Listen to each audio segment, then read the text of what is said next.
Danielle Smith has finally backed Mark Carney into a corner. That doesn't mean she'll get what she wants. So, Danielle Smith just played the political equivalent of checkmate, except the board is still on fire. Nobody knows if the king can actually move, and oh yeah, the whole game might blow up in her face. Buckle up, Canada. What's up, Canada Bulletin fam? Welcome back to the channel where we break down the political drama that makes our country feel like a reality TV show, but with more pipelines and fewer rose ceremonies. Today, we're diving into a story that's got Alberta, BC, the feds, and probably your uncle at Thanksgiving all fired up. Danielle Smith has backed Prime Minister Mark Carney into such a tight corner that he's going to have to pick a side. And folks, this isn't about choosing between Tim Hortons or Second Cup. This is about oil, climate change, and the future of Canada itself. So hit that subscribe button, because things are about to get spicy. The political trap has been set. Alright, let's set the stage. Danielle Smith, Premier of Alberta, has essentially forced Mark Carney's hand on one of the most divisive issues in Canadian politics, a 1,200-kilometer oil pipeline from Alberta to BC's north coast. We're talking Northern Gateway 2, Electric Boogaloo. And here's the kicker. Smith wants an answer by the Grey Cup in mid-November. That's right, she's putting a football game deadline on nation-building infrastructure. If that's not the most Canadian power move, I don't know what is. Smith is basically saying, hey Mark, I know you've got a lot on your plate with, running the country and all, but could you maybe greenlight this multi-billion-dollar, politically explosive pipeline project in like 6 weeks? Thanks, bud. But before we get into whether Carney will fold like a lawn chair or stand his ground, let's talk about what Smith is actually asking for, because it's not just a pipeline. The wish list from hell. So, what does Smith want? Oh, nothing much. Just the federal government to lift the oil tanker ban on BC's fragile north coast. Drop the emissions cap on oil sands production. Basically, tear up the Environmental Impact Assessment Act. In other words, Smith wants Carney to take most of his climate change policy, wrap it in a nice bow, and toss it into the Pacific Ocean. No biggie. And let's be real here. This isn't just about building a pipeline. This is about Alberta saying, we're tired of being told what to do by Ottawa, and Ottawa saying, well, we're tired of pretending the planet isn't on fire. The proposed pipeline doesn't even have a private investor yet. Alberta is making the application with advice from 3 pipeline companies because, and I quote, there's no business case. Translation: this won't make money unless the feds basically pay for it and remove all the regulatory hurdles.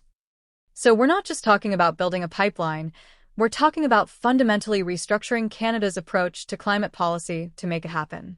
Easy peasy, right? Now, you might be thinking, okay, but what does Mark Carney actually believe? Great question. Let's talk about our PM's climate credentials, or should I say, his former climate credentials? Asterisk.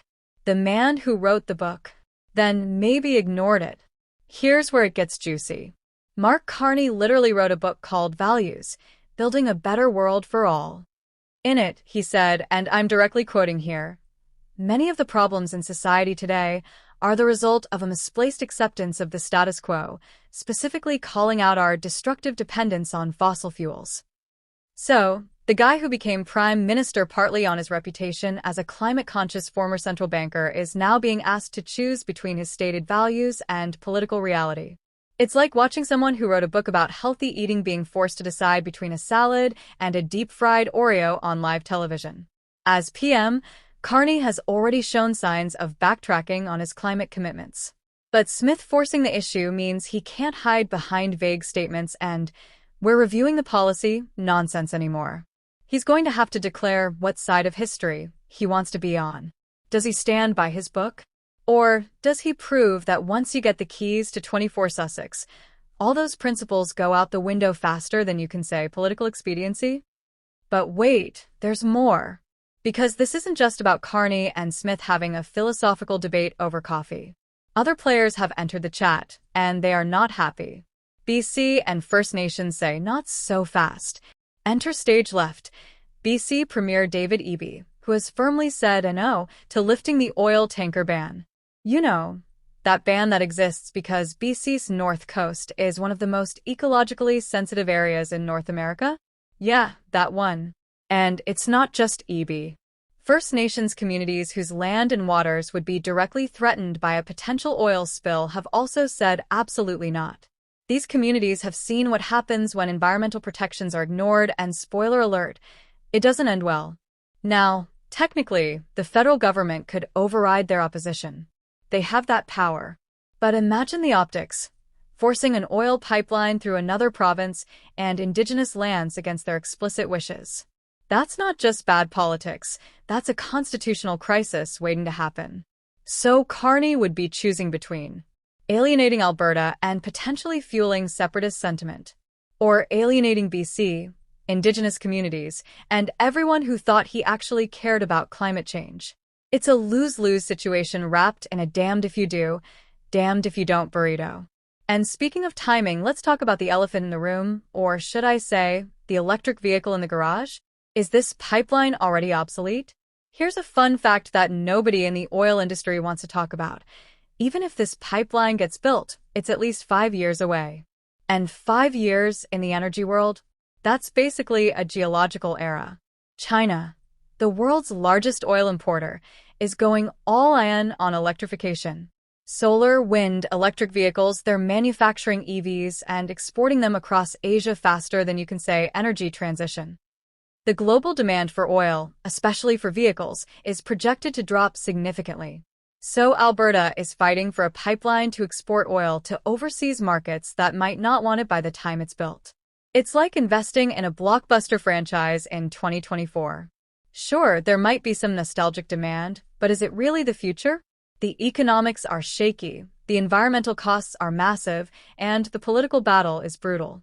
This is what happens when you try to build 20th century infrastructure for a 21st century problem. So what does this all mean? Let's bring it home. Here's the bottom line. Danielle Smith might have actually done us all a favor. By forcing Mark Carney into this corner, she's making him declare his true values. No more hiding behind bureaucratic language or we're studying the issue deflections. If Carney stands by what he wrote in his book, if he truly believes we need to reject the status quo and move away from fossil fuel dependence, then there will be no pipeline. He'll have to tell Alberta no and deal with the political fallout.